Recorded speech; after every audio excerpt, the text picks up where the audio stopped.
Eva, il l'a dit, Chameroy, avec Oui. vous, on a un temps d'avance Bah grâce oui. au zapping du lendemain. Et donc, en ce mardi, quels sont les programmes qui ont retenu votre attention? Le thème. Alors c'est beaucoup moins drôle aujourd'hui. Je vous propose quand même de tout foutre en l'air. Voilà, tout foutre en l'air, comme Arnaud Ducré, qui est dans la peau de Christophe de Salin, copie conforme de Xavier Dupont de Ligonnès.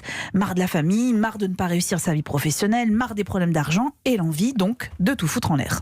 Ta société, elle marchera jamais, Christophe. Jamais. Tu m'entends? Là, t'as raison. Vas-y, attaque-moi. De toute façon, pour où j'en suis, j'ai plus un rond, plus aucun recours. Je vais me foutre dans le décor avec ma bagnole, comme ça ma femme et mes enfants toucheront l'assurance vie. Ou alors je brûle la baraque avec tout le monde dedans. Comme ça, c'est enfin terminé, on n'en parle plus. Série diffusée sur M6 réalisée par Pierre Acnine, qui était votre invité hier, Philippe. Exactement. Fiction inspirée donc de l'histoire de Xavier Dupont de Ligonnès, sous un angle très polar. Tout foutre en l'air pour disparaître donc, et tout foutre en l'air pour ne plus entendre ce qui va suivre aussi. Arte propose un documentaire remarquable intitulé Big Pharma, ou comment les laboratoires pharmaceutiques au fil du temps ont oublié les patients pour ne s'occuper que des actionnaires. C'est le cas de Martin Sreli. Il est patron d'un labo qui commercialise un traitement pour des personnes atteintes du VIH. Écoutez bien, le prix est passé de 13,50 $ la pilule à 750 $ sous la présidence de ce Non. monsieur. Et quand on lui demande s'il ne regrette pas d'avoir augmenté autant les prix, réponse: J'aurais pu augmenter le prix et faire encore plus de profit, ce qui est mon objectif principal. Personne ne veut le dire, personne n'en est fier. Mais nous vivons dans une société capitaliste avec des règles capitalistes. Et ce que veulent mes investisseurs, c'est que je fasse un maximum de profit.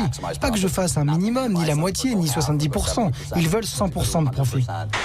J'ai juste fait le calcul, c'est 55 fois plus cher. Exactement. C'est dingue. Il est considéré comme l'homme le plus détesté des États-Unis et il est actuellement en prison pour une affaire de fraude. Il purge une peine de prison de 7 ans. Je suis à deux doigts de vous dire bien fait. Tout foutre en l'air, donc, c'était bel et bien un des messages du mouvement MeToo aussi, sur lequel revient France 5 à travers un documentaire qui a l'intelligence de donner la parole aux femmes et aux hommes.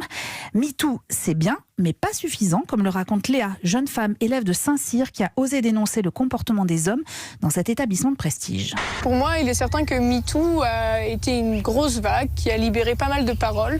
Mais derrière les paroles, il y a les actes aussi. Et ça, parfois, même si on entend plus parler de harcèlement moral, harcèlement sexuel, et qu'on a plus de chances d'être écouté, c'est pas une vague qui a tout rasé et qui va faire que là, dans 10 ans, tout sera parfait. Tout foutre en l'air et croire au changement de mentalité, c'est ce que chante d'ailleurs le jeune rappeur Vince dans le même documentaire.